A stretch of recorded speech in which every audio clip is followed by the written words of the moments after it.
Donald Trump has in fact raised the global tariffs from 10 to 15%. 15% global tariffs effective immediately is what Donald Trump has said. Remember, this comes after the Supreme Court's decision, which in fact said that Donald Trump does not have the authority for these kind of unilateral tariffs. It was the Congress in the United States which should do that.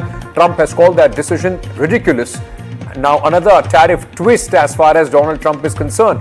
Let me very quickly go across to my colleague Aditya Rajkol, who's joining us with more details. As expected, Aditya, you can't second guess with Donald Trump whether it's the Supreme Court or anything. He will still put a bunny out of the hat. Well, that's right. You can't predict him. He's unpredictable, and that's what he has done. Yesterday, people thought that the tariffs are over.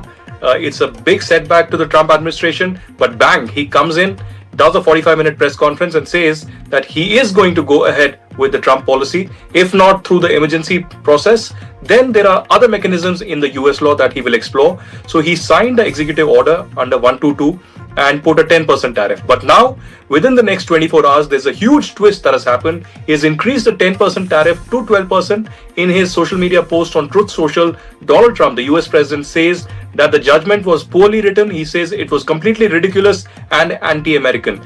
Not just this, as of now, the tariff is 15%, but he says over the next few weeks and months, the Trump administration will put up legally permissible tariffs. So does that mean that the 15% tariffs will increase further and will go to the original 18% when it comes to India and the respective tariffs that are there for the other countries? It's a kind of a showdown that is between Supreme Court and the Trump administration.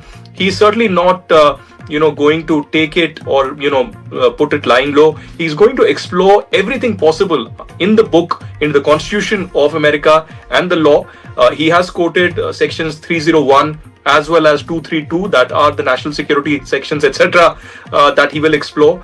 So it's likely that the tariff policy is going to continue unless the Supreme Court again passes a ruling or there are more petitions that are filed. That's also likely to happen, Ankit. Yeah, but Aditya, as we've been discussing, even whatever happens, that may not be the end. We still have 3 years of Donald Trump. So this back and forth is still keeping the world on the edge. You never know what he's going to do tomorrow.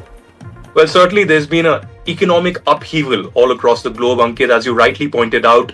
He's very unpredictable. Countries have been very patient and monitoring him regularly, especially India. Others may react or, pass judgments, etc. But India is at a very critical negotiation of the trade deal that has been announced in the form of an interim agreement. And now Darpan Jain will be going there tomorrow, and thereafter there will be perhaps the last stage of the conversation and negotiation, and by mid-March we could see India and US trade deal being sealed. But will India get some advantage through this Supreme Court ruling? I doubt that. Trump administration will continue to stand their ground on their position when it comes to India-US trade deal. They will bargain hard, as will India. He praised Prime Minister Narendra Modi yesterday as well, said he's a tough negotiator. There is no comparison between Trump and Modi, but that's what Trump is all about.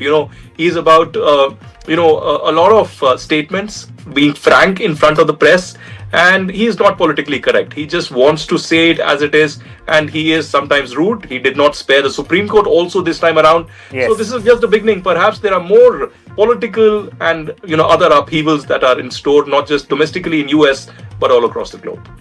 Before I let you go, let me ask you one more question on this, because the announcement was made as far as the India-US trade deal is concerned. The Commerce Minister came out and spoke about the 18% tariff, and that was hailed as India's ability to bring it down from what Donald Trump had actually earlier put from 25 to 18%.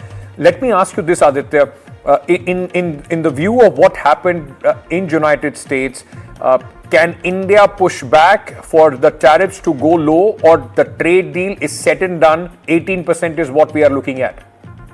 Until the negotiations are over, nothing is off the table. Let me put it this way. But secondly, if we understand that the Supreme Court verdict will impact the trade negotiations in any way, I doubt that. As I said, the Trump administration will stand their ground.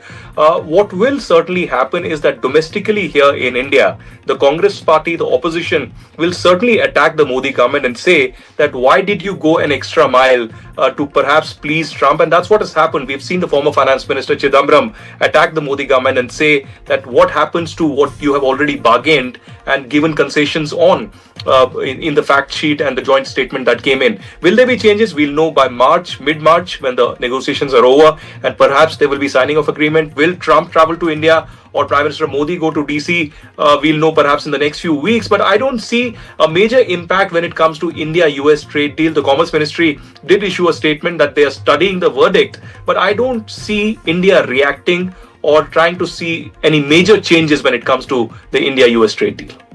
Aditya Rajkol, thank you so much for joining us with all those details on this very important story, which is coming in at this moment. In fact, Donald Trump going ahead from 10%, which was announced earlier, increasing it to about 15%, going after the Supreme Court of United States of America as well, and says that will issue new legally permissible tariffs. So he's not backing down, despite the Supreme Court in the United States calling the tariffs which have been put by the Trump administration, saying that the president does not enjoy that kind of power. The Congress is back in the United States, has the power to impose tariffs, to decide on how much tariffs should be put.